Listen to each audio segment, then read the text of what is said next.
Hey you guys, it's Peter. And welcome to my channel. Peter likes books. I try to do something different every time. Okay, this is like the week of tag videos, isn't it? So, I've been tagged on a lot of videos recently, but Dylan the Reader 5 tagged me on the spring cleaning book tag. Thank you, Dylan. And then I went to he had linked it to, I think, Heather, who then had linked it to the original, which is actually by Book Syrup. One of the things that's always really interesting to me with these book tags is if you go back to the original always, like, she only has 352 views on this video, okay? And she came up with it. Give the gal some credit. Subscribed. But anyway, what's interesting to me is that, like, all these bigger YouTubers do it, but like that, we should be going back to the original because they're the creator of the book tag. But actually, this is a really good book tag, and I really like it. So just imagine you're doing some spring cleaning of your reading, and that's how it goes. So we're gonna get right into this, okay? First question, the struggle of getting started. A book or book series that you have struggled to begin because of its size. Well, I actually have two that I'm going to show, and I'm going to be doing a lot of this, so I apologize. But the first one is It by Stephen King. If you follow my channel and you follow my Twitter, I am doing hashtag Summer of It, and I am reading this, but like I'm literally like 6 pages in. Yeah, 6 pages in. I just cannot, like, look at this awesome bookmark that my friend brought me from Buenos Aires. So anyway, I'm just really struggling getting into it, and I heard it was really good, but like, so that's the first one. But then the second one that I really wanted to read was Illuminae, and then I also have the Arc that I was sent of Gemina, and I haven't read either one of them because I'm just like, they're so massive, and I'm like, oh my God, how am I gonna ever read this? So I don't know, like I really want to read these, and I'm not really I mean, I've heard really mixed reviews. Some people say they really like them, some people say they really don't like them. I have a feeling I'll really like them. I kind of like this kind of technical storytelling. I really liked it in Sleeping Giants and Waking Gods by Sylvain Neuvel. So it kind of seems similar to that, but like YA. So I am going to do that this summer. That's on my Definal Summer TBR. Definal? I just made up a word. That's on my Definal TBR. So it should be on your Definal TBR too. Okay. Number 2, cleaning out the closet, a book and or book series you want to unhaul. Well, one of these I'm going to talk about later in my thing, but one of them was Joey Graceffa's autobiography. And I've talked a lot about this on here. I'm like a diehard Joey Graceffa fan. I love him, okay? But I just could not get down with that book. It's called My Pixelated Life. I just felt like it didn't really read to me like an autobiography. It really read to me like to a 12 or a 13-year-old, like how to have a better life. And if that's like through him telling stories about his life, which I don't even know if he wrote, if that's the case, then I think it should have been marketed that way, but it wasn't. It was marketed as a memoir, as like an autobiography, and it didn't read that way at all. It was very confusing. And then the second one that I wanted to, and I have unhauled both of these. I actually donated, like, what is going on with my voice today? I actually donated both of them to my library because I'm not going to throw out books. The second one was, and I can never pronounce her name, Mary Kay Nigchomp's This Is Where It Ends, about the school shooting. I'm not even going to comment on that. I did a whole video about it. You can go watch it if you want. Number 3, Opening Windows and Letting Fresh Air In, a book that was refreshing.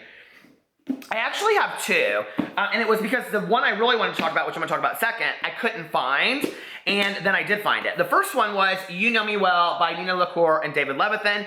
I read this last year. It's about Pride Weekend in San Francisco and this kind of interaction between these friends, and it's fantastic. Like, it is really a fun read, and I think one of the things I really loved about it was I thought that David Levithan and Nina LaCour really captured that voice of that age and like this longing for your youth but excitement for your future and growing up, and like I still relate to that today. At 44, I'm like, I feel like that every day that I wake up, like what's gonna happen today and is it gonna be exciting? And that's very much in this book, and I just really loved this book. I thought it was well done.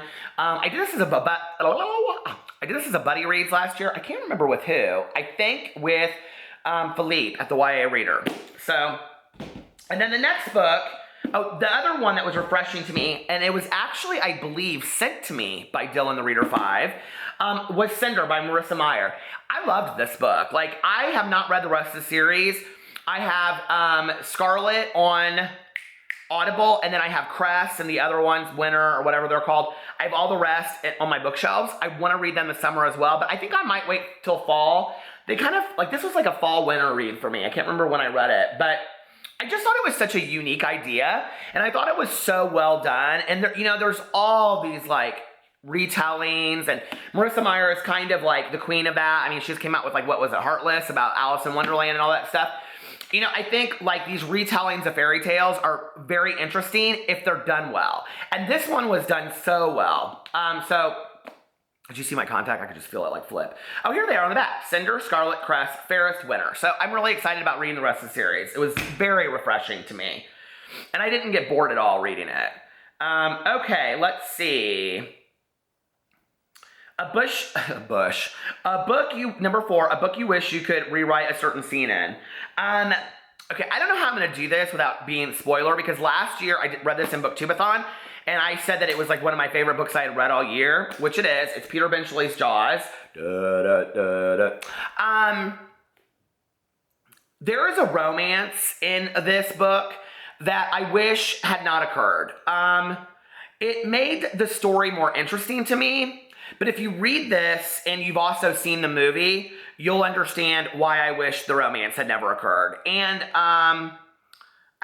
it deepens the intellectualism of the book, if that makes sense. It deepens the story. But for me, it ruined it a little bit. I don't know. Like, I don't know that I'll ever be able to watch Jaws the same way again. So, definitely read this book. It's a great book. It's a great summer read. Okay, let's see. I keep on getting on my phone, so I have to get back into it, but you know me, unedited. Okay, number 5, throwing out unnecessary knickknacks. A book in a series that you didn't feel was necessary. I never read a series and feel like a book isn't necessary, so I don't have an answer to that. And I feel bad because I wanted to have a book for all of these, but I just don't. Like, I don't know what to say about that. I just don't. And I don't read that many series, you guys. I read mostly standalones. So, okay. 6, Pushing the Doorknobs, a book that had a clean finish. Oh my God. The Hate You Give by Angie Thomas. I thought it had such a clean finish. I was so happy from it. I listened to it on Audible. When I turned it off, I felt like the book was done. I was just so powerfully impacted by that book. And, you know, and kind of in the same way too, like,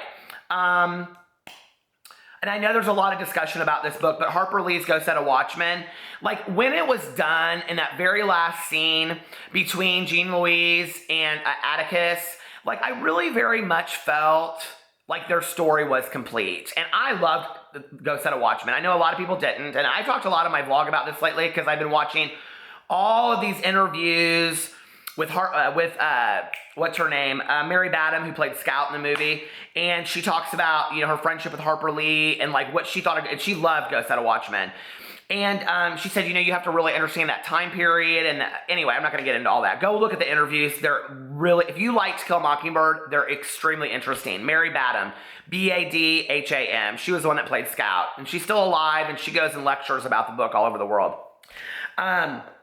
But I just felt like, for me, those books fit together so well, and their story was complete at the end of it. And in kind of a way, it made me kind of sad, too, that the story was over, you know? Okay, number 7, Reaching to the Dust the Fan, a book that tried too hard to relay a certain message. Oh, my God. Okay, that Mary Kay Nigchump's This Is Where It Ends. I hated that book. I absolutely hated that book. And I went to, and it takes a lot for me to really dislike a book. I almost kind of thought the book was dangerous, and I've actually said that in my review of it. And I just went to Barnes & Noble the other day, and they had it listed as like one of the best 10 reads of the year. I was like, oh my God, seriously, with all of the fantastic books out there. And it tried so hard to send a message. And I was like, it's so trying so hard that like the message gets lost almost, kind of. So, whatever. A lot of people don't agree with me on that. If you like that book, have at it. I think everybody likes what they like, you know? Okay, number 8, the tiring yet satisfying finish of Spring Cleaning, a book series that was tiring yet satisfying to get through. Well, I'm not going to talk about the series because I have only read one book in the series, and I talked about this endlessly last year about how I was going to read all the books last summer, and I didn't. But the first book, I don't even know why it took me so long. I mean, people read these books when they were like 8 years old and got them done in like 2 days. For me, it took a long time. But I'm going to tell you that when I finished it, and then when my husband and I watched the movie together, like I was like, I totally get it now. I get why everybody loves that book, and that is Harry Potter and the Sorcerer's Stone. And I don't know why I haven't read the rest of them, except for that I've just been lazy, is really why.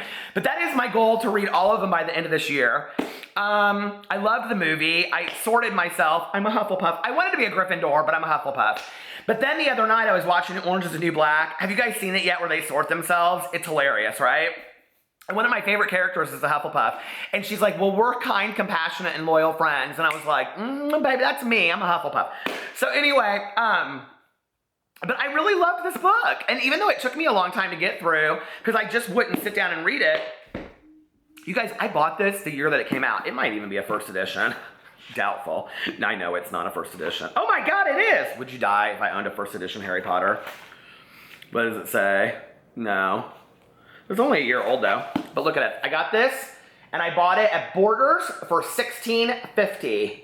$16.15. Who lists a book at that price? But anyway, that's how old it is. I read the paperback last year. I just had this one on my bookshelf. So anyway, I think that's it. Let's see. Looking forward to next spring, number 9. Tag 4 people you want to do this tag in. Okay, I'm gonna tag. So many people don't like to do tags anymore. What happened? Are y'all booktubers or what? I'm gonna tag Crystal the Bookworm. I'm gonna tag Philippe at the YA Reader, because I haven't tagged him in a while. I'm gonna tag Graham at Mega Man Chief Fan. And then I'm gonna tag Richard at Richard's Books, because I haven't tagged Richard in anything like in a month of Sundays. So, and I love his videos, and he's one of my favorite YouTubers. So anyway, I'm gonna tag those 4. And yeah, leave me in the comment section below what you thought about this, and I'm sure a lot of you disagreed or agreed, or hey. That's what I love about BookTube, is that we can all have our own opinion, and it doesn't have to affect anybody negatively, right? We can have an open, honest, healthy discussion about it, right? So, I love you guys, and I will talk to you later. Bye.